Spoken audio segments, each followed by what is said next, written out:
অবৈকত sandal জোতা নিপিন্ধাৰ সংকল্প পৰিহাৰ কৰিলে ৰাজনৈতিক দলৰ এজন নিষ্ঠাবান কৰ্মী অতুল দেৱনাথে। অগপ দলৰ প্ৰতি থকা আনুগত্যৰ অনন্য নিদৰ্শন দাঙি ধৰি অবৈকত চেণ্ডেল জোতা নিপিন্ধাৰ সংকল্প পৰিহাৰ কৰিলে অতুল দেৱনাথে। এসময়ৰ অগপৰ অভেদ্য দুৰ্গ চামগুৰি বিধানসভা সমষ্টিত অগপক প্ৰতিদ্বন্দ্বিতা কৰি অসম বিধানসভালৈ নিৰ্বাচিত হোৱা অতুল শৰ্মাই 2001 চনৰ বিধানসভাৰ সাধাৰণ নিৰ্বাচনত পৰাজয় বৰণ কৰাৰ শোকত ব্যৰ্থিত হৈ পৰিছিল দলৰ অক্লান্ত সৈনিক অতুল দেৱনাথ।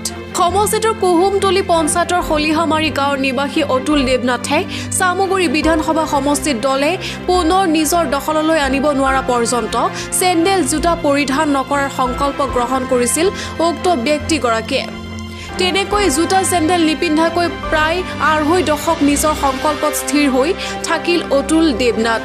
শেহতীয়াকৈ সম্পন্ন হোৱা অসম বিধানসভাৰ উপ নিৰ্বাচনত মিত্ৰজোঁটৰ মনোনীত প্ৰাৰ্থী হিচাপে ডিপ্লুৰঞ্জন শৰ্মাই চামগুৰি বিধানসভা সমষ্টিত বৃহৎ বিজয় সাব্যস্ত কৰাৰ পাছতেই আজি দেৱনাথে চেণ্ডেল জোতা পৰিধান কৰি তেওঁৰ সংকল্প পৰিহাৰ কৰে।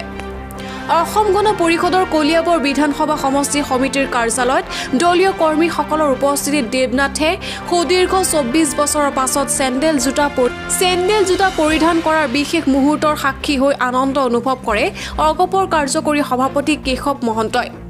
তেওঁৰ এই দৃঢ় সংকল্প আৰু ত্যাগ তথা দলৰ প্ৰতি থকা আনুগত্যৰ নিদৰ্শনে বৰ্তমানৰ অগপ কৰ্মীসকলক উৎসাহিত কৰি তুলিছে। নগৰৰ পৰা বিভূতি বৰাৰ ৰিপৰ্ট বটদ্ৰৱা লাইভ। আপনাৰ নাম কি? অতুল দেৱনাথ। আপনাৰ ঘৰ? হলিয়ামাৰী। আপনাৰ কোন পঞ্চায়ত? কুহুমতলি পঞ্চায়ত। আপনি দেখিবলৈ পোৱা গৈছে যোৱাকালি আপোনাৰ যি কেশৱ মহন্ত ডাঙৰীয়া আছে মন্ত্ৰী তেখেতে আপোনাৰ জোতা আৰু এযোৰ চেণ্ডেল উপহাৰ হিচাপে দিলে আৰু আপুনি কি হয়? মোৰ প্ৰতিজ্ঞাটো পূৰণ।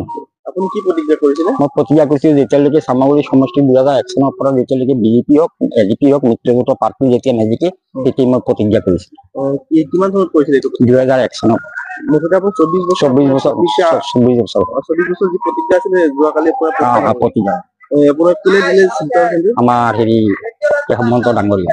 2001 চনত আপুনি প্ৰতিজ্ঞাটো কৰিছিল কিহৰ বাবে কৰিছিলোঁ যে যেতিয়া চামগুৰি সমষ্টিত প্ৰাক্তন মুখ্যমন্ত্ৰী যেতিয়া হাৰি গ'ল সবুল কুমাৰ মহন্ত তেতিয়াৰ পৰা আমাৰ ওপৰত বহুত অত্যাচাৰ কৰিছিল কংগ্ৰেছৰ গুণ্ডা বাহিনী।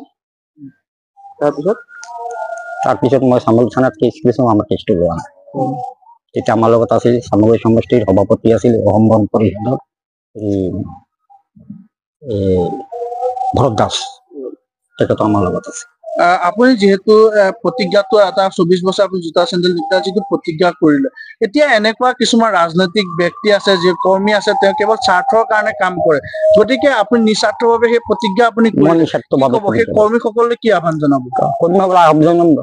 আহ্বান এইটোৱে জনাম, আমি দলৰ এটা কাম কৰি থাকিম, মোৰ কোনো হাত টক নাই, মোৰ একো নালাগে, মোৰ দলৰ প্ৰতি মোৰ এটা ভাৱ আছে।